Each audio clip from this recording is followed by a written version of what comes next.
এক ওয়াক্তে নামাজ কাজা করার জন্য 2,88,00,000 বছর জাহান্নামে থাকা লাগবে রে বাবা। হে আমার গাঠুরা বাবারা,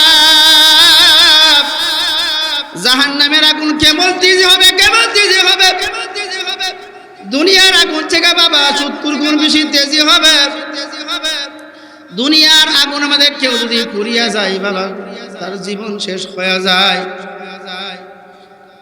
গত 1 মাস আগে বাবা ব্রাহ্মণবাড়িয়া এক বিল্ডিং এর ভিতরে বাসার রুমের ভিতরে আগুন ধরিয়া এক বৃদ্ধ মানুষ সেই মারা গেছে।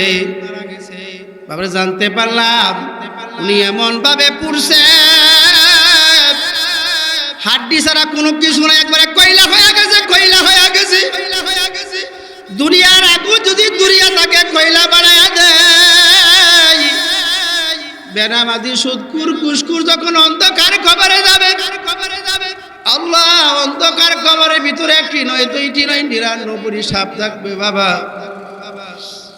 এক একটা সাপ যদি দুনিয়ার কোন কোনায় দিয়া পু মারত, শ্বাস বাবা যদি এরকম ভাবে নিঃশ্বাস মারত, দুনিয়ার গাছপালা তুরুলতা যা কিছু আছে সব পরিয়া ছারখার হয়ে যাইতো। আল্লাহ এমন বিষাক্ত সাপ তোমাকে আমাকে কামড়াইবে রে বাবা। একদিন নয় 2 দিন নয়, কিয়ামত পর্যন্ত তোমাকে আমাকে কামড়াইতে থাকবে। সাপে কাটবে, গর্জু মারবে, হাই রে হাই। এই অন্ধকার কইবরে মাওলা বিনে বাবা উপায় নাই। বাবা আল্লাহওয়ালারা বহু চিন্তা করিয়া বাবা কোনদিন নামাজ কাজা করে না, খাস্তা লাভ। আল্লাহ বলেন লাইন শাকারতুম লা আযীদান্নাকুম ওয়া লাইন কাফারতুম ইন্না আযাবী লাশাদীদ। যখন আমার বান্দা বান্দিরা আমার শুকরিয়া আদায় করে, আমি আল্লাহ রাব্বুল আলামিন এই সমস্ত বান্দা বান্দির শুকরিয়ার নিয়ামত বাড়াইয়া দিই। সুবহান। আর যারা আমার নিয়ামত খাইয়া বুক কইরা নাফরমানিতে লিপ্ত, আমি আল্লাহ রাব্বুল আলামিন তাদের উপরে আযাব এবং গজব তাদের উপরে আরো বাড়াইয়া দেব। নাউযুবিল্লাহ। এই যে আমরা এই 10 দিন ব্যাপী পবিত্র কোরআনুল তাফসীরের মাহফিলে বসছি। আমাদের আল্লাহর কুতুব শেখ ফজলুল করিম রাহমাতুল্লাহ আলাইহি বলতো বাবা, পুরো কোরআন হাদিসের মাহফিলে, তাফসীরুল কোরআনের মাহফিলে আলোচনায় বসলে কত নেক বলা হয়েছে, কমপক্ষে 50 লক্ষ নেকি কমে জমা হইতে পারে না। সুবহানাল্লাহ। আল্লাহু ইউযাইফু লিমান ইয়াশা। আল্লাহ ইচ্ছা করলে 50 লক্ষ কেন 50 কোটিও দিতে পারেন। কথা ঠিক না বেটি? নেক দেওয়ার মালিক কে? আল্লাহ। জাহান্নাম থেকে জান্নাত দেওয়ার মালিক কে? আল্লাহ। আল্লাহ ইচ্ছা করলে আজকের এই তাফসীর মাহফিল থেকে আমাদের সবাইরে মাফ করিয়া ওলি বানিয়ে নিতে পারেন। কথা ঠিক না বেটি? একবার সুবহানাল্লাহ বললে হাদিস শরীফে বলা হয়েছে, জমিন এবং আসমানের মধ্যস্থ যে পাকা জায়গা আছে, এই পাকা জায়গাটুকু আল্লাহ তাআলা নেক দিয়া ভরপুর করিয়া দেন। সুবহানাল্লাহ। আমরা যারা আসতে পারছি কত লাভবান, কত নেকি। আরেক রিওয়ায়াতে বলা হয়েছে, একবার সুবহানাল্লাহ আলহামদুলিল্লাহ আল্লাহু আকবার তাসবিহ বললে 1000 নেকি আল্লাহ তাআলা দান করিয়া। এই জন্য এই মাহফিলে আসাতে সওয়াব, লাভ, আল্লাহ তাআলা গুনাহও মাফ করেন। কথা ঠিক না বেটি? এবং এই মাহফিলের উপরে আল্লাহ পাকের খাস রহমত এবং সাকিনা নাজিল হইতে আছে। কেমন? গণবৃষ্টি যেমন ভাবে পড়ে, এর থেকে অধিক আজকের এই কোরআনের মাহফিলে আল্লাহ পাকের রহমতের সাকিনা নাজিল হইতে আছে। একদল ফেরেশতা এই মাহফিলের চতুর্দিকটা তারা বেষ্টন করিয়া রাখছে।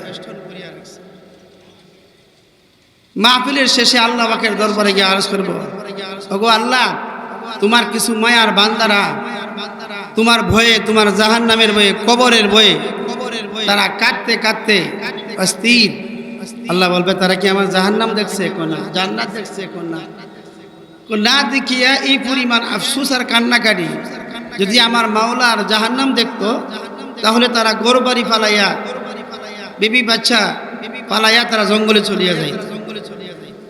আল্লাহ তাআলা ঘোষণা করবে যাও আজকেরই গাঠুরা মিলন বাজার এলাকাবাসীর উদ্যোগের মাহফিলে যারা আসলো বসলো আমি আল্লাহ রাব্বুল আলামিন সকলকে পাইকারি ধরে মাফ করিয়া দিলাম।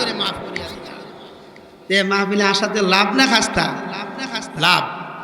এই জন্যে আমরা যারা মাগের আওয়াজ যাদের কানে বসতে আসি আমরা এই মাহফিলে বসি কোরআনের মাহফিলে বসি আল্লাহ তাআলা হইতে পারে এটার ওসিলা আমার নাজাতের ওসিলা হইতে পারে। কথা ঠিক না বেঠে? আমাদের কাছে কেন আমল করতে ভালো লাগে না, বয়ান শুনতে ভালো লাগে না?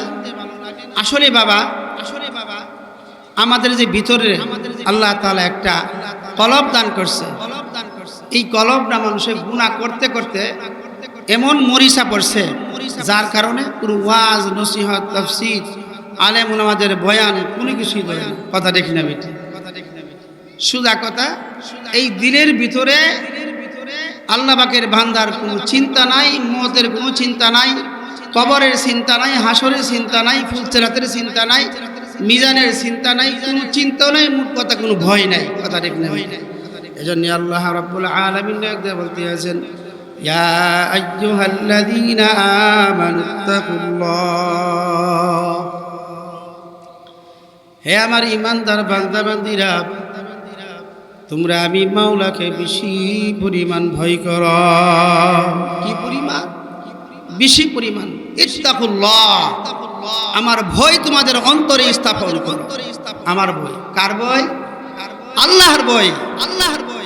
আল্লাহ তাআলার ভয় ভীতি আমাদের ভিতরে নাই। কাজী আমার বাবারা আজান হচ্ছে মসজিদের পাশ দিয়ে হাঁটিয়া যাইতে আছি, নামাজের খোঁজ নাই। কথা ঠিক না বেটি? রমজান মাস আসলে রমজানের খোঁজ থাকে না, রোজার খোঁজ থাকে না। এর কারণ কি বাবা? তোমার আমার অন্তর ভিতরে ভয় নাই।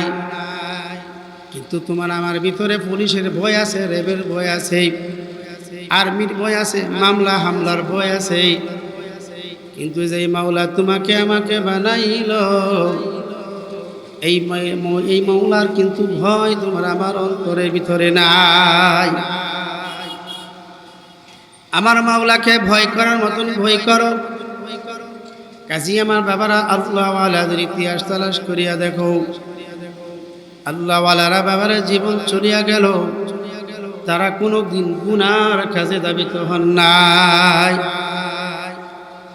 আমাদের ইমাম ছিল ইমাম আবু হানিফা রাহমাতুল্লাহি আলাইহি। বাবা একদিন এশারে নামাজ পড়িয়া 2 রাকাত নফল নামাজ আদায় করবে, উনি নফল নামাজে দাঁড়ায়া গেল। নামাজ পড়তে আছে আর কান্নাকাটি করতে আছে, আর একটা আয়াত বারবার তালাত করতে আছে, ওয়া মান ইয়ামাল মিসকালা যাররাতিন শাররান ইয়ারা।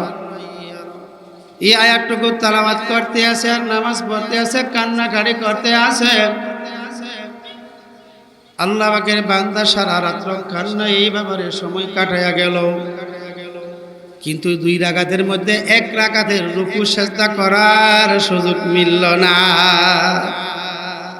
বাবা তাদের ভিতরে কেমন ভয় ছিল আমার মাওলার। এ দুনিয়াদার বাবারা, পর্দা নিশি মা বোনেরা,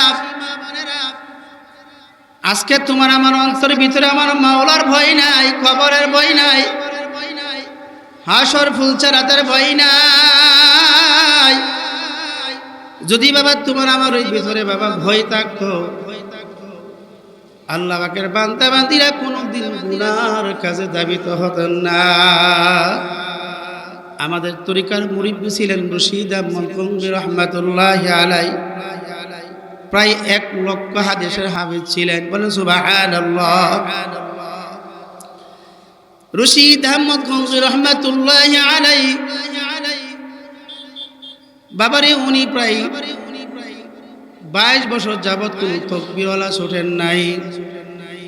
হঠাৎ করে একদিন বাবা ওনার তাকবীরওয়ালা ছুটিয়া গেল।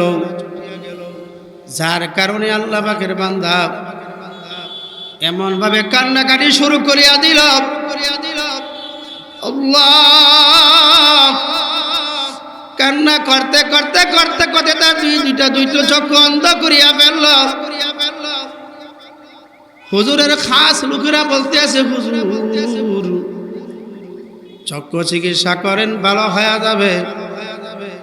আল্লাহর কুতুব রশিদ আহমদ গঙ্গী রাহমাতুল্লাহ আলাইহি ডাক দেয়া বলে, এই আমার মুরিদারা শোনো, আমার মাওলা যদি কবরে যাওয়ার পরে ডাক দেবে, রশিদ তুমি কি নিয়ে মাওলার কবরে আসলাম, আমি কি জবাব দিব?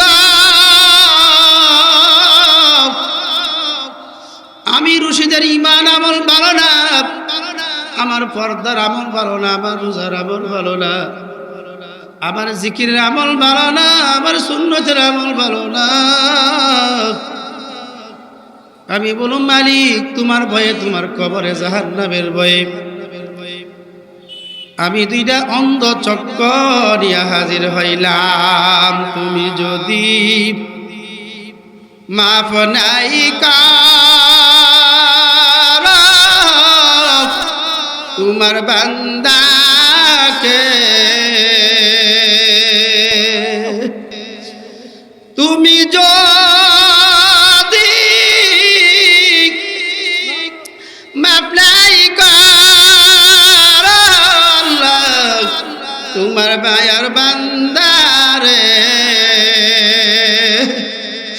বলো তোমার বান্দা যাবে কার কাছে আদর করিয়া মানুষ আল্লাহ বানাইয়া, কেমনে দিবা জাহান্নামে পেলিয়া। কাজী আমার ভাইয়েরা, পর্দানিশী মা বোনেরা, আল্লাহওয়ালাদের বাবারা কেমন হয়েছিল বলতে আছে, বাবা আমার মাওলা যদি বলে আমি কি জবাব দিব? আমি বললাম মালিক তোমার ভয়ে, তোমার কবরের ভয়ে আমার অন্ধ দুইটা চক্ষু নিয়ে হাজির হইলাম। এ দুনিয়াদার ভাইয়েরা, পর্দানিশী মা বোনেরা, উনি কত বড় আলেম ছিল বাবা। যেই রশিদ আহমদ গঙ্গী রাহমাতুল্লাহ আলাইহি যখন জিকির করতেন, উনার হানকাতে যখন জিকির করতেন, উনার 360 খানা মুখাম একেবারে বাবারে আল্লাহু আকবার আলাদা হইয়া আমার মাওলা জিকির কত আল্লাহ আল্লাহ আল্লাহ আল্লাহ আল্লাহ। ইমন আল্লাহওয়ালা যদি বাবারে তার ভিতরে এমন বই থাকতে পারে, কান্না করতে করতে চক্ষু বন্ধ করতে পারে, তোমার আমার কি করার দরকার? কথা ঠিক না বেটি? তোমার আমার গুনার দিকে তাকায়া দেখো বাবা, জাহান্নাম ছাড়া কোনো উপায় নাই। আল্লাহর কুতুবেরা বাবা, আজকে আমরা নামাজ ছাড়তে আসি, তাদের তাকবীর হলো ছুটে নাই। এ দুনিয়াদার ভাইয়েরা, পর্দানিশী মা বোনেরা, আজকের দুনিয়ার কোন মজা পাইয়া, কোন দলের মজা পাইয়া, কোন ব্যবসার মজা পাইয়া, টাকার মজা পাইয়া আমার মাওলার হুকুম বাবা তুমি অমান্য করতে আসো। বাবা তুমি জানো, এক ওয়াক্তে নামাজ কাজা করার জন্য 2,88,00,000 বছর জাহান্নামে থাকা লাগবে রে বাবা। হে আমার কাঠুরা বাবারা, জাহান্নামের আগুন কেমন তেজি হবে, কেমন তেজি হবে! দুনিয়ার আগুন থেকে বাবা 70 গুণ বেশি তেজি হবে। দুনিয়ার আগুন আমাদের কেউ যদি পুড়িয়া যায় বাবা, তার জীবন শেষ হয়ে যায়। কত এক মাস আগে বাবা ব্রাহ্মণবাড়িয়া এক বিল্ডিং এর ভিতরে, বাসার রুমের ভিতরে আগুন ধরিয়া এক বৃদ্ধ মানুষ সেই মারা গেছে। বাবা জানতে পারলাম উনি এমন ভাবে পুড়ছে, হাড্ডি ছাড়া কোনো কিছু না, একবারে কয়লা হয়ে গেছে, কয়লা হয়ে গেছে। দুনিয়ার আগুন যদি দুনিয়া তাকে কয়লা বানায় দেয়, বেনামাজি সুদকুর ঘুষখোর যখন অন্ধকার কবরে যাবে, আল্লাহ অন্ধকার কবরের ভিতরে একটি নয়, দুইটি নয়, 99টি সাপ থাকবে বাবা।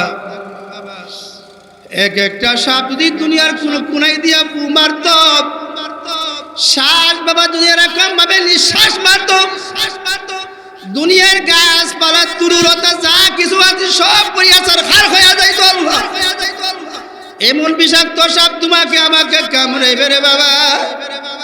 একদিন নয়, 2 দিন নয়, কিয়ামত পর্যন্ত তোমাকে আমাকে কামড়াইতে থাকবে। সাপে কাটবে, গর্জু মারবে, হাই রে হাই। এই অন্ধকার কইবরে মাওলা বিনে বাবা উপায় নাই। বাবা আপনারা বহুত চিন্তা করিয়া বাবা কোনোদিন নামাজ কাজা করেন নাই। এক ওয়াক্তের নামাজ কাজা করার জন্য 2,88,00,000 বছর জাহান্নামে থাকা লাগবে। জাহান্নামের আগুন দুনিয়ার আগুন থেকে 70 গুণ বেশি তেজি হবে। এই আগুনে তুমি কেমনে থাকবারে বাবা? একটু চিন্তা বিক্রি করিয়া মতের মুরাকাবা করিয়া তারপরে আমার মাওলার কবরে রওনা করিও। মুসাফির বন্দগাটুরি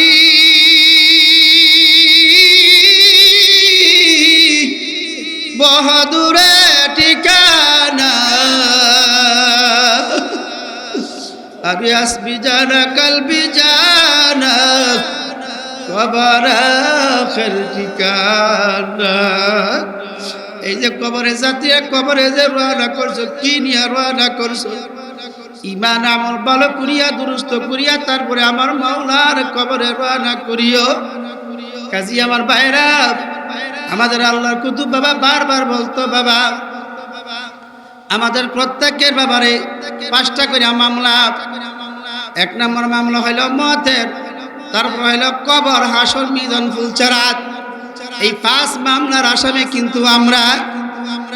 এই মামলার আসামি তকবীর, এই দুনিয়ার টাকার অবস্থা চোখের পানি সারিয়া আমার মাওলা পাকের দরবারে ক্ষমার মতন ক্ষমা চাইয়া তওবার মতন তওবা করিয়া ইমান আমল দিয়া তারপরে কবরে যাওয়াই লাগবে। যদি বাবা কোনো এক মামলার, আল্লাহু আকবার, কোনো এক মামলা যদি ব্যাপার তুমি ঠকিয়া যাও, দ্বিতীয়বার কিন্তু আপিল করার আর সুযোগ নাই। দুনিয়ার বাবারে নিম্ন কোণের মাঝে বাবারে হারিয়া গেলে আল্লাহু আকবার আবার 10 কোণে আপিল করার সুযোগ থাকে। 10 কোণের মাঝে বাবারে রায় যদি বাবারে তুমি আর আমি যদি এরকম ভাবে ফাঁসির অর্ডার হয়ে যায়, ঢাকা হাইকোর্টের মাঝে আপিল করার সুযোগ থাকে। মতের মামলা, কবরের মামলা, ফুলচারাতের মামলা, বিজানের মামলা একবার যদি বাবারে হারিয়া বসো, আর কিন্তু দ্বিতীয়বার কিন্তু আপিল করার সুযোগ নাই। কাজী আমার বাবারে এখন সময় আছে বাবারে আমার মাওলা পাকের দরবারে তওবা করো। তওবা করি আমার মাওলা দরবারে মাফ চাও। মালিক তোমার নাফরমানের আজকে কোরআন তাফসীর মাহফিলে হাজির হয়ে গেছি। ও মালিক তুমি আমাকে মাফ করো। যদি বাবারে মাফের মতন মাফ চাইতে পারো, আমার মাওলাকে ডাকের মতন ডাক দিতে পারো, আমার মাওলা তোমাকে মাফ না করিয়া যাবে না। কাজী আমার বাবারা আমার মাওলাকে ভয়ের মতন ভয় করিয়া আমার মাওলার কাছে বাবারে স্যালেন্ডার হয়ে যাও। আমার মাওলা তো তোমাকে মাফ করার জন্যই বসিয়া রইছে। উমর ইবনে খাত্তাব রাদিয়াল্লাহু তাআলা আনহু বাবারে তাদের ইতিহাস তালাশ করিয়া দেখো। উমর রাদিয়াল্লাহু তাআলা আনহু আমার মাওলা পাকের ভয়ে উনি কাঁদতে কাঁদতে 2টা গাল মুবারকে কালো দাগ বানায়া ফেলছে। কত বড় সাহাবা! কাজী আমার বাবারা তারা বেহেশতের সুসংবাদ পাওয়ার পরে এরকম যদি কাঁদতে পারে তুমি আর আমি কি পরিমাণ কান্নার দরকার, একটু চিন্তা ফিকির গভীরভাবে বাবারে বুঝিয়া করিও। উমরের মতন এত বড় লোক যদি কান্নাকাটি করতে করতে ওনার গাল মোবারক যদি বাবারে কালো দাগ বানায়া ফেলতে পারে, তুমি আর আমি কি পরিমাণ কান্নাকাটি করার দরকার। আজকে তোমার আমার চোখের মধ্যে পানি নাই, তোমার আমার দিল শুকায়া গেছে, জুবিন শুকায়া গেছে। এ দুনিয়াদার বাবারা, পর্দানিশী মা বোনেরা, দুনিয়ার ভিতরে ঢুকিয়া বাবা, দুনিয়ার ব্যবসার ভিতরে ঢুকিয়া, দুনিয়ার বিবির মহাব্বতে পড়িয়া, দুনিয়ার দলে লিটারে মহাব্বতে পড়িয়া আজকে দিল শুকায় গেছে, দিলের মধ্যে কোনো পানি নাই, চোখে পানি নাই। যদি দিল নরম করতে চাও, যে কোনো একজন হাক্কানি আল্লাহ ওয়ালার কাছে যাও, যাইয়া দুনিয়ার বেমারের কথা বলো, হুজুর আমার কাছে নামাজ ভালো লাগে না, আমার কাছে সুন্নত তরিকা চলতে ভালো লাগে না। আল্লাহ ওয়ালারা দেখবেন তো আপনাকে আমাকে পরীক্ষা নিরীক্ষা করিয়া কুরআন হাদিস থেকে বাবা তোমাকে আমাকে কিছু ওষুধ বাতাইয়া দিবে। সুবহানাল্লাহ, আলহামদুলিল্লাহ, আল্লাহু আকবার, লা ইলাহা ইল্লাল্লাহ। এই ওষুধ যদি বাবা ঠিক মতো সকাল সন্ধ্যা আমার মাওলার জিকির তুমি করতে পারো, দেখবা তোমার পাতরিয়া দিল মুমের মতন ঘুরিয়া যাবে। তোমার আমার ভিতরে মাওলা পাকের মহাব্বত ঢুকতে থাকবে, মাওলার ইশকের মহাব্বত ঢুকতে থাকবে, মাওলার মারিফতের মহাব্বত তোমার আমার দিলে ঢুকতে থাকবে। এখন তুমি তো 1000 টাকা তোমার সামনে রাখে, কিন্তু বাবা টাকার মধ্যে ধরতে মন চাইবে না। দুনিয়ার কেউ না দেখো, আমার মালিক দেখতে আছে। কারণ কি, তার দিল সুস্থ হয়ে গেছে। যেই দিল বাবারে দুনিয়ার গুনাহ দিয়া তার দিলকে ভরপুর করিয়া রাখছে, তার মধ্যে গুনাহ কি জিনিস তাও চিনে না। সুদ ঘুষ বাবারে বাসে না, হালাল হারাম তমিজ করে না বাবা, পর্দা করে না বাবারে, যেমনে মনে চাই তেমনে চলাফেরা করতে আছে। এই অবস্থা আল্লাহু আকবার, তোমার আমার যদি মৃত্যুর পর নাজারি হয়ে যায় বাবার, এই অবস্থা তোমার আমার বাড়িতে আজরাইল নামক যখন তোমার আমার সামনে হাজির হয়ে যাবে, কিন্তু ঈমান নিয়ে কিন্তু অন্ধকার কবরে যাইতে পারবা না। কাজী আমার বাবারা, যে কোনো একজন হাক্কানি আল্লাহওয়ালার হাতে হাত দিয়া, চোখে পানি লইয়া, কলবকে নরম করিয়া, তারপরে মাওলার পাগল হইয়া মাওলা পাকের কবরে রওনা করিও। কিন্তু বাবারে কবর কিন্তু সাপ বিচ্ছুর ঘর, পোকা মাকড়ের ঘর, আগুনের ঘর। যেই করে থাকবে না সাথী, থাকবে না বাতি, যেই করে থাকবে না বন্ধু বান্ধব, থাকবে না সুন্দর স্ত্রী, ওই অন্ধকার কবরে তুমি আমি কেমনে একা থাকব? তোমার আমার তো উপায় হবে না। আল্লাহ নবী সাল্লাল্লাহু আলাইহি ওয়াসাল্লাম উনার কুলিদা সন্তান ফাতেমাকে ডাক দিয়ে বলতে আছে, ইয়া ফাতেমা তু আনকিজি নাফসাকি মিনান নার। হে আমার কুলিদা সন্তান ফাতেমা, তুমি যে অন্ধকার কবরে রওনা করবে, কি নিয়ে রওনা করবা? মাগো, ওই অন্ধকার কবরে দুনিয়ার কোনো স্বামীর পরিচয় চলবে না, ছেলে মেয়ের পরিচয় চলবে না, তোমার বাবার পরিচয় চলবে না, চলবে শুধু ঈমান আর আমল। যদি ঈমান আমল হারায় অন্ধকার কবরে যাও, আর কিন্তু বাবা উপায় হবে না। ঠিক বাবারে, ফাতেমা রাদিয়াল্লাহু তাআলা আনহা ইন্তিকালের পরে একজন সাহাবার নাম ছিল আবু যর গফারী রাদিয়াল্লাহু তাআলা আনহু।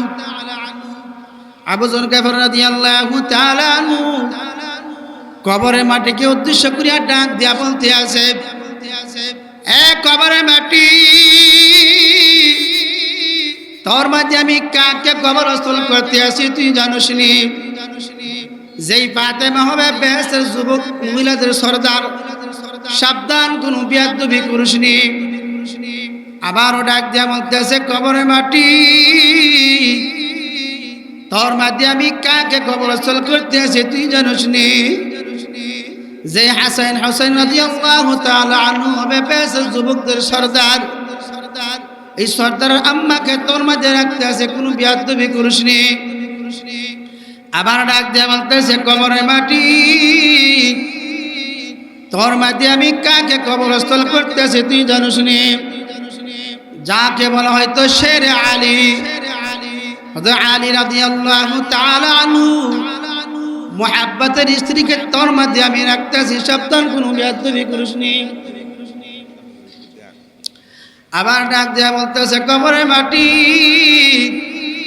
তোর মাহু তাআলা আনহু পরিচয় দিল। কবরের মাটির জবান খুলিয়া ডাক দে বলে, হে আবু যর গেফারি, এতক্ষণ শুধু ফাতেমার পরিচয় দিলাম, এখন আমি অন্ধকার কবরের মাটির পরিচয় লইয়া যাও। আমার মাঝে কে আসলো রে বাবা? কে মুফতি সাহেব, কে ইমাম সাহেব, কেউ মুফতি সাহেব, কেউ বক্তা সাহেব, কেউ চেয়ারম্যান সাহেব, কেউ মেম্বার সাহেব, আমি কাউকে চিনি না।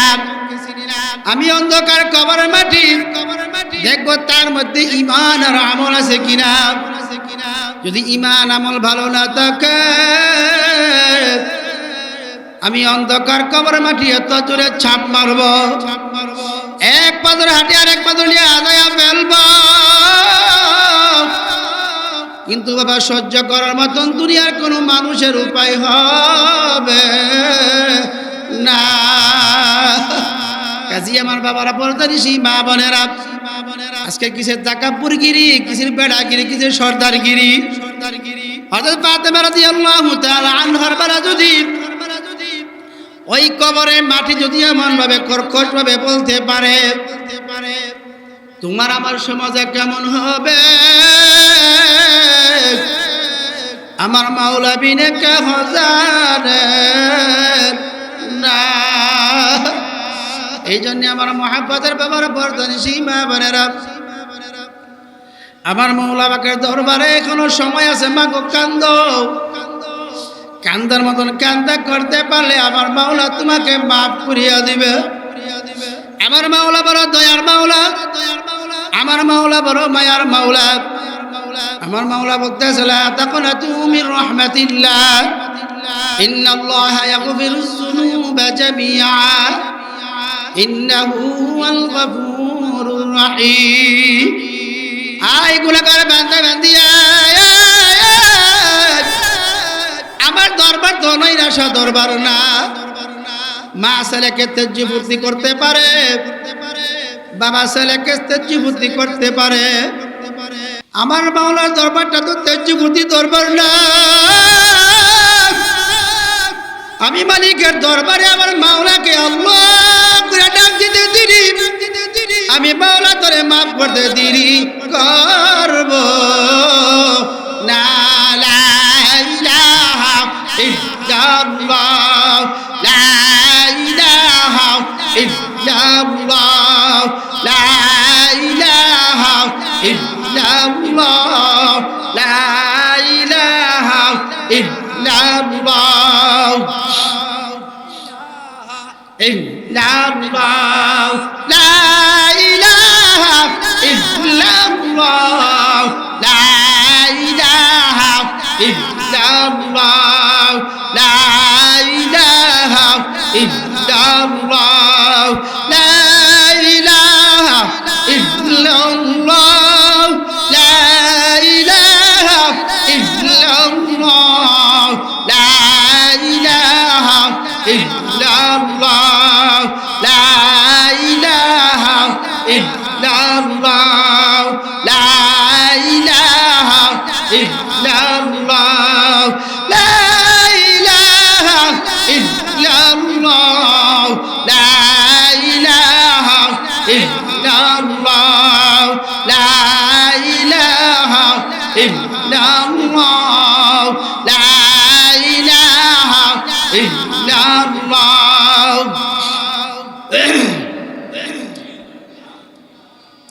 লা ইলাহা ইল্লাল্লাহ মুহাম্মাদুর রাসূলুল্লাহ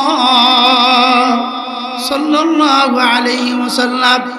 কাজী আমার বাবারা, পর্দানিশী মা বোনেরা, আমার মাওলা পাকের দরবারটা বাবারে নৈরাশা কোনো দরবার না, বাবারে দাহিয়া কালবির আল্লাহু আকবার নাম তো আমরা সবাই শুনেছি বাবা। এই দাহিয়া কালবি একদিন আল্লাহ নবী সাল্লাল্লাহু আলাইহি সাল্লামের দরবারে যায়া বলতে আছে, ওগো আল্লাহ নবী, আমার মাওলা আমাকে মাফ করবে কিনা।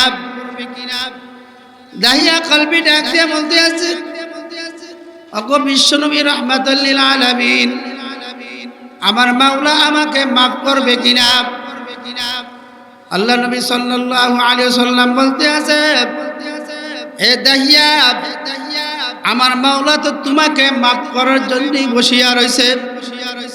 আমার মাওলার কাছে ক্ষমার মতন ক্ষমা চাইতে পারলে আমার মাওলা তোমাকে মাফ করিয়া দিবে। দাহিয়া কলবে ডাক দে বলে, হুজুর, আমার জীবনে বহুত অন্যায় করেছি, অপরাধ করেছি, আমার জীবনে বহুত খুন খারাপে করেছি। হুজুর, একটা কথা এখনো মনে পড়লে আমার চোখে দিয়া ঝরঝর করিয়া পানি আসে। আল্লাহ নবী সাল্লাল্লাহু আলাইহি সাল্লাম ডাকতে বলে, দাহিয়া কালবি, তোমার কোন কথাটা মনে পড়লে তোমার পানি আসে? দাহিয়া কালবি ডাকতে বলে, ওগো আল্লাহর নবী, আমার একটা সন্তান যখন জন্ম হয়েছিল, আমার নিজের সন্তানকে আমি নিজে হাতে মাটি চাপা দিয়া তাকে মৃত্যুবরণ করিয়া দিছি। আবার এই মেয়েটা এত সুন্দর ছিল, এখনো তার কথা মনে বলে আমার দিল ভাঙ্গিয়া কান্না আসে। ওগো আল্লাহ নবী, মনে হয় আবার এই গুনাহটা আমার মাওলা মাফ করবে না। আল্লাহ নবী সাল্লাল্লাহু আলাইহি সাল্লাম ডাক দিয়ে বলে, এ দাহিয়া কালবি, এমন কাজ কি কোনো মানুষ করতে পারে? নিজের সন্তানকে নিজে এরকম ভাবে পাথর চাপা দিয়া, মাটি চাপা দিয়া মারতে পারে? এমন কাজ কি কোনো মানুষে করতে পারে? দাহিয়া কালবি ডাক দিয়ে বলে, হুজুর, আমার স্ত্রী যখন গর্ভবতী ছিল, আমি এক দূরের লম্বা চবরে চলিয়া গেলাম। যখন ওই বাচ্চা যখন জন্ম নিল, আমি বাড়িতে আসিয়া বললাম, আমার বাচ্চা কোথায়? তার মা ডাক দেয় বলতেছে, স্বামী, আমার এই বাচ্চা তো মারা গেছে, আমি দাফন করিয়া ফেলছি। আমি তার কথা শুনলাম। আবার যখন আবার সফর থেকে আসলাম, কিছুদিন পরে আসা দেখি এত সুন্দর একটা কন্যা সন্তান, ফুকফুকি মতন সুন্দর, এত সুন্দর রূপে ডলমল করতে আছে। আমি আমার বিবিকে ডাকতে বললাম, বিবি, এই সন্তানটা কার? বিবি আমার পায়ে হাতে ধরিয়া কান্নাকাটি করে বলতে আছে, স্বামী, ওই দিন তো আপনার ভয়ে আমি মিথ্যা কথা বলিয়া ফেলছি, এই সন্তান তো আপনারই সন্তান। তখন এই কথা বলল, হুজুর, আমি কোন কথা কিছু বললাম না, চুপ করিয়া চলিয়া গেলাম। যাইয়া পাহাড়ের কিনারে বিশাল বড় একটা গর্ত করিয়া তুই আসলাম। আসিয়া আমার স্ত্রীকে বললাম, স্ত্রী, আমার মেয়েটাকে একটু সাজাইয়া গুছাই তো তোর নানার বাড়িতে নিয়ে যাব। স্ত্রী তাকে ভালো করিয়া গোসল করিয়া সুন্দর কাপড় জামা পরাইয়া বাবার সঙ্গে তুলিয়া দিল। বাবার সঙ্গে হাঁটতে আসে। কতটুক যাওয়ার পরে নানার বাড়ির রাস্তা যখন অতিক্রম করতে আসে, মেয়েটা ডাক দিয়ে বলতে আছে, আব্বু, এটা তো আমার নানার বাড়ির রাস্তা না, আমার নানার বাড়ি যাইতে গেলে ওই রাস্তায় যাওয়া লাগে। দাহিয়া কলবি বলতে আছে, হুজুর, আমি একটা ধমক মারলাম আমার মেয়েকে।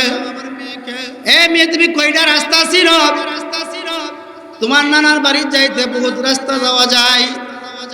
মেয়েটা কোনো কথা না করিয়া চুপ করিয়া বিড়ালের মতন আমার পাশনে হাঁটতে থাকলো। হাঁটতে হাঁটতে যাইতে যাইতে যাইতে ওই পাহাড়ের কিনারে যাইয়া যখন গর্ত দেখলো, সঙ্গে সঙ্গে আমার মেয়েটা, হুজুর, আমার পায়ের মাথে এত জোরে জড়াইয়া ধরল আর বলতে আছে, বাপ, আপনি আমাকে মারিয়েন না, আপনি আমাকে বদল করিয়েন না। আব্বা আপনার পায়ে ধরে হাতে ধরি, আপনাকে আর কোনোদিন বাবা করে শিকার বলবো না, আমাকে সারিয়া দেন, আমি অন্য কোথায় চলিয়া যাব। তারপর আমার মেয়েটাকে জোর করিয়া তুলিয়া শেষরাইতে ওই গর্তের মাঝে আমি ঠাপ করিয়া টানা মারিয়া পালিয়া দিলাম। মেয়েটা করে বলতেছে, আপু আমাকে মারিয়েন না, আমাকে মারিয়েন না, আপনি হাতে পায়ে দূরিয়া কাবুলি, আপনি আমাকে জীবনের মতন শেষ করিয়েন না। ওই মেয়েটা কাঁদতে লাগলো, কিন্তু হুজুর আমি কত বড় পাতরিয়া দিল ছিলাম, আমার মেয়ের কান্না আমি শুনতে রাজি হই নাই, কিন্তু আমি পাথর চাপা দিয়া এমন সুন্দর একটা কন্যা সন্তানকে আমি নিজে হাতে দাফন করলাম। আমার মনে হয় আমার মাওলা এগুলা বুঝি মাফ করবে না। আল্লাহ নবী সাল্লাল্লাহু আলাইহি ওয়াসাল্লাম ডাক দিয়ে বলতে আছে, এ দাহিয়া কলবি, আমার মাওলার দরবার তো নৈরাশার দরবার না, আমার মাওলা বাকে দরবারের মাঝে তওবার মতন তওবা করতে পারলে, জুস মারার মতন জুস মারতে পারলে, আমার মাওলাকে ডাকের মতন ডাক দিতে পারলে, আমার মাওলা তোমার জন্য আমার জন্য আসমানের দরজা খুলিয়া দিবে। বলে সুবহানাল্লাহ। আমার মাওলা তোমাকে আমাকে রহমতে কোলে নিয়ে যাবে। এ দাইয়া কলবি, কোন বাপ কি সন্তানকে এমন ভাবে হত্যা করতে পারে? কোন বাবা কোন সন্তানকে এমন ভাবে মারতে পারে না। কিন্তু আমার মাওলা দরবারে তওবার মতন তওবা করো, আমার মাওলা তোমাকে মাফ না করিয়া যাবে না। দরজা খুলো, কথা বলো মাওলাকে, গুনাহ নিয়া হাজির হইলাম এই মাহফিলে, গুনাহ নিয়া হাজির হইলাম এই মাহফিলে। কথা ঠিক না বেঠে? আমার মাওলা পাকের দরবার বড় দয়ার দরবার, মায়ার দরবার। এই দয়ার দরবারে মায়ার দরবার যদি ক্ষমার মতন ক্ষমা চাইতে পারো, আমার মাওলা তোমাকে আমাকে মাফ করিয়া দিবে। সবাই বলেন সুবহানাল্লাহ। কাজী আমার ভাইয়েরা, পর্দানি সীমা বোনেরা, আমার মাওলাকে ভয় করো, ভয় করার মতন ভয় করিও। ভয়ের মতন ভয় করতে পারলে আমার মাওলা তোমাকে মাফ করিয়া দিবে। আমার মাওলাকে ভয় করিয়া তারপরে অন্ধকার কবরে রওনা করিও। আজকালের মেয়েরা বাবা পর্দাকে পর্দা মানে না। কথা ঠিক না বেঠি? আজকালে মানুষের হালালকে হালাল মানে না, হারামকে হারাম মানে না, শুধু অন্যায় অবিচার। কাজী আমার বাবারা কবরের কথা স্মরণ করো। কবরতে একদিন যাওয়াই লাগবে বাবা, কি নিয়ে রওনা করব? যেই কবরের সাথী থাকবে না, বাতি থাকবে না, ওই অন্ধকার কবরে কোনো বন্ধু বান্ধব বলতে কোনো কিছুই থাকবে না, একমাত্র ঈমান আমল ছাড়া কোনো কিছুই থাকবে না।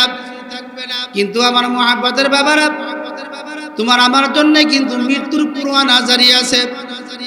কিন্তু বাবারে আমার মাওলা পাকের হুকুমের অপেক্ষা। কথা ঠিক না বিঠিক? ওয়ালিকুল্লি উম্মাতিন আজাল ফাইদা জাআ আজালুহুম লা ইস্তাখিরুনা সাআতান ওয়া লা ইস্তাকদিমুন। আমার মাওলা পাকের হুকুমের অপেক্ষা। যেই মাত্র আমার মাওলা হুকুম করবে আর বলবে ধরো আব্দুর রহিমকে ধরো, আব্দুল করিমকে ধরো, ফাতেমা খাতুনকে ধরো, হুকুমের সঙ্গে সঙ্গে তোমাকে আমাকে ঠপ করিয়া ঠেলা মারিয়া বাবারে মৃত্যুর বিছানায় শোয়া দিবে। যারা নামাজি আল্লাহু আকবার, যারা নামাজি বাবা তারা দেখতে পাবে স্বপ্নের মাঝে জান্নাতের দরজাগুলো তাদের জন্য ঠাস ঠাস করিয়া বলিয়া গেছে। আর যারা নাফরমানি করতে করতে করতে করতে মৃত্যুর বিছানায় বাবারে টপ করে শুয়ে গেছে, স্বপ্নে রূহ দেখতে পাইবে, জাহান্নামের দরজাগুলা তার জন্য ঠাস ঠাস করিয়া খুলিয়া গেছে। আল্লাহ, আজরাইল আলাইহিস সালাতু ওয়াস সালাম তার সামনে হাজির হয়ে যাবে। বিরাট বড় সুরুত ছিরাত দুনিয়া। আজরাইলের মাথা থাকবে আসমানে, তার পা থাকবে জমিনে, এক হাত মাশরিকে আর এক হাত থাকবে মাগরিবে। নীল দিঘির মতন বড় বড় চক্ষু থাকবে, ওই চক্ষু দিয়ে আগুনে ঝিলকি বের হইতে থাকবে। আল্লাহ, আজরাইল আলাইহিস সালাতু ওয়াস সালামের দেহ থাকবে পৃথিবীর বরাবর সমান। ওই দেহের মধ্যে বাবারে পশম থাকবে, ওই পশমের রুয়াই রুয়াই বাবারে ঘুরাই ঘুরাই আগুনে ঝিলকি বের হইতে থাকবে। এই অবস্থা দেখিয়া নাফরমানের রূহটা বাবারে বের হইতে চাইবে না। আল্লাহ, আমার মাওলা ডাকতে বলবে, আজরাইল, আমার নাফরমান কই নাম্বার জাহান্নামটা কামাই করছে, ওই জাহান্নামটা না দেখাইয়া তার মৃত্যুবরণ কইর না। এমনি স্বপ্নের রূপ দেখতে পাইবে, জাহান্নামের দরজাগুলা সব কষ্ট করে হুলিয়ে গেছে। জাহান্নামের আগুন দাও দাও দাও দাও তার জন্য উঠতে আসি। এই অবস্থা দেখিয়া নাফরমানের রূহটা 360 খানা মুখের মধ্যে দৌড়াদৌড়ি শুরু করিয়া দিবে। কোন দিকে তা পালাইতে থাকবে, এমন ভাবে জায়গা খুঁজতে থাকবে রে বাবা। আমার মাওলার হুকুম যখন আসিয়া যাবে, ওয়ালিকুল্লি উম্মাতিন আজাল, ফাইদা জাআ আজালুহুম লা ইস্তাখিরুনা সাআতাও ওয়া লা ইস্তাকদিমুন। যখন আমার মাওলা পাকের নির্ধারিত হুকুম আসিয়া যাবে, এমনই বাবারে তোমাকে আমাকে টুক করিয়া তালা বানিয়া আল্লাহু আকবার তোমার আমার ছেলে মেয়ের সামনে রাখিয়া, আল্লাহু আকবার তোমার আমার মুখে দিয়ে আজরাইল আলাইহিস সালাতু ওয়াস সালাম বিশাল বড় হাত থাকবে, ওই হাতের মধ্যে বিশাল বড় আঙ্গুর থাকবে, নখ থাকবে কোদালের মতন বড় বড়। এত বড় হাত তোমার আমার মুখে দিয়া ঢুকাইয়া পুলিশা রক করে এমন ভাবে ছাড়া মারবে, যেই বিছানায় বিবি বাচ্চা নিয়ে ঘুমাইলা, ওই বিছানার মাঝে তোমার আমার মরা দেহটা পড়িয়া থাকবে। ছেলে কাঁদবে মা মা করে, মেয়ে কাঁদবে মা মা করে। ওই দিন জবাব তো আর দিবা না। ছেলে মেয়েরা কান্নাকাটি শুরু করিয়া দেবে, কয় আবার বাইরা কয় আমার আব্বা তো আর কথা বলে না। আসিয়া দেখবে আব্বার মাথার মাথায় নাড়া দিলে সারা শরীর লড়তে আছে, আব্বা তো আর দুনিয়াতে নাই। এমনি গাঠুরা বাবারি জামে কেন্দ্র মসজিদের মধ্যে আড়াল হয়ে যাবে। আব্দুল করিম আব্দুল রহিম ফাতেমা তুমি আর দুনিয়াতে নাই। মানুষ তোমার মরা এলান শুনিয়া সবাই দলে দলে তোমার আমার বাড়িতে হাজির হইতে থাকবে। বাবারে কেউ বা কাপড়ের কাপড় কিনতে যাবে, কেউ বা পাশে যারা কাঁচা বাস কাটতে থাকবে। আল্লাহ, কথা ঠিক না বেটি? কেউ বা বাবারে তোমার আমার জন্য গরম পানি করতে থাকবে। 2-3 ভাই খুন্তি কোদাল লইয়া আল্লাহ তোমার আমার জন্য একটা ঘর বানাইতে থাকবে, মাটির ঘর। আল্লাহ, যখন সময় হয়ে যাবে ঘর থেকে তোমাকে আমাকে 2-3 ভাই দূরিয়া দূরিয়া বাড়ির এক আঙ্গিনা নাই বাবারে মশারি টানাইয়া গোসলখানা বানাইবে। এ দুনিয়াদার ভাইয়েরা, পর্দা নিশি মা বোনেরা, লক্ষ লক্ষ টাকা খরচ করিয়া কত সুন্দর টাচ লাগায় তুমি গোসলখানা বানাইলা। আজকে দি মশারি টাঙ্গাইয়া তোমার গোসলের ব্যবস্থা করে। কোথায় গেলে তোমার বিল্লি, কোথায় গেলে তোমার টাচ বলার বাথরুম, কোথায় গেলে তোমার গোসলখানা, কোথায় গেলে তোমার বেটাগিরি? 2-3 জন তোমাকে দূরিয়া দূরিয়া গোসলখানার ভিতরে ঢুকাইয়া নাকে কানের সাদা কাপড় দিবা লাগাইয়া আল্লাহু আকবার কুসকুস সাবান দিয়া ঢলাইতে থাকবে, গরম পানি মারতে থাকবে। মুর্দার স্বপ্নে রূপ খাতবে আর বলবে, হে আমার ভাইয়েরা, আমার তো জুড়ে মরায়ও না, আমি তোমাদের মন সহ্য করতে পারি না, তোমাদের গরম পানি সহ্য করতে পারি না। জানুনি আজরাইল আলাইহিস সালাতু ওয়াস সালাম যখন আমার রূহ নেওয়ার জন্য আসছিল, এত জোরে আমার মুখের মাঝে এত জোরে ঠাল মারছে, যার কারণে আমার সারা শরীর ব্যথায় জোর হয়ে গেছে, আমি সহ্য করতে পারি না। কাজী আমার বাবার সময়টা সবার কিন্তু একবারে নিকটতম কাছে, কথা ঠিক না বেটে? গোসলখানার দিকে বের করবে, মসজিদের পালকির মাঝে তোমার আমার জন্য 3খানা কাপড় থাকবে, 5খানা কাপড় থাকবে। কাপড় উঠবে শোয়াইয়া, ডানে কাপড় বামে দিবে, বামে কাপড় ডানে মারিয়া, মাথার বান পায়ের বান মাঝখানে বান দেওয়া শুরু করবে। স্বপ্নে রূহ বলবে আর কাঁদতে থাকবে, মাথায় বাঁধে বুঝা গেল ওরে মা, আর বুঝি কোনো দিন মাথা লড়াইতে পারবো না। মাঝখানে বাঁধে বুঝা গেল ওরে মা, আর কোন কদিন উঠে বসা যাবে না, পায়ে বাঁধে বুঝা গেল ওরে মা, আর কোন দিন হেঁটে চলা যাবে না। 3টা বাজে আপনাকে নীল পুরিয়া বাবা স্যার ভাই কাঁধে ঘুরিয়া অন্ধকার কবর দিকে রওনা করবে।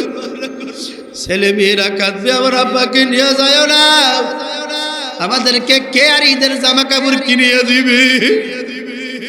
ছেলে মেয়েরা একজন একজন কাঁধে ধরে কাঁদতে থাকবে রে বাবা। যতই কান্নাকারি করুক না কেন, ওই বাবা তো আর এই দেশে থাকতে পারবে না। কথা ঠিক না বেটে? কাজী আমার বাবার জানাজার মানে নেওয়ার পরে ইমাম সাহেব হুজুর 4 তাকবীর জানাজা নামাজ পড়াইয়া সালাম খানি ফিরে বলবে, আসসালামু আলাইকুম ওয়া রাহমাতুল্লাহ, আসসালামু আলাইকুম ওয়া রাহমাতুল্লাহ। হে আব্দুর রহিম যাও, আর তোমার বাংলাদেশে জায়গা নাই, আর ব্রাহ্মণবাড়িয়া ডিস্ট্রিক্টে জায়গা নাই, গাঠুরা গ্রামে আর তোমার জায়গা নাই। যাও যাও যাও করিয়া 2 ভাই কবরে লাফ দিয়া নামিয়া যাবে। কবরে নামিয়া তোমাকে আমাকে আস্তে আস্তে করে তুলে নিয়া বাবারে অন্ধকার কবরে শোয়া দিবে। মাথার বান পায়ের বান মাঝখানে বান খুলিয়া কেবলামুহি করিয়া বাবা দাড়ি কাটতে বিছাইয়া, কলা পাতা দাড়ি বিছাইয়া, বাঁশের ছানি দিয়া তোমাকে আমাকে আস্তে আস্তে মাটি দেওয়া শুরু করবে রে বাবা। এ গাঠুরা গ্রামের পর্দানিশী মা বোনেরা, মুহাব্বতের বাবারা, এখন খেয়াল করো তোমার কবরে কে আছে। আল্লাহ, ডানে মাটি বামে মাটি, আরো নাই মাটির বিছানা, উপরেতে কলা পাতা নাই যে ঘরের বালিশ কানা। ডানে মাটি বামে মাটি, কোনো কিছু নাই, বাতির ব্যবস্থা নাই, পেনের ব্যবস্থা নাই, ইসির ব্যবস্থা নাই বাবা। এখন খেয়াল করো তোমার কবরে কে আছে। ছেলে নাই, মেয়ে নাই, স্ত্রী নাই, বন্ধু নাই, বান্ধব নাই। এখন অন্ধকার কবরে তুমি আমি একা পুরিয়া থাকবো। এই অন্ধকার কবরে কে বাতি লাগাইবে? কে বাবা ঠান্ডা বাতাসের ব্যবস্থা করবে? একমাত্র আল্লাহ বাদে কেহ ওই কবরে মাবুদ নাই। কথা ঠিক না বেটে? সাথী নাই রে, বাতি নাই রে, ওই বারে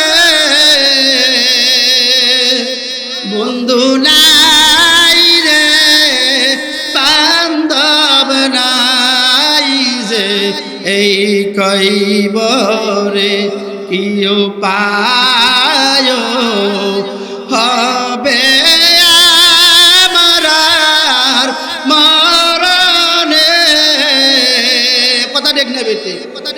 কি উপায় যে হবে আমার আর মরণে,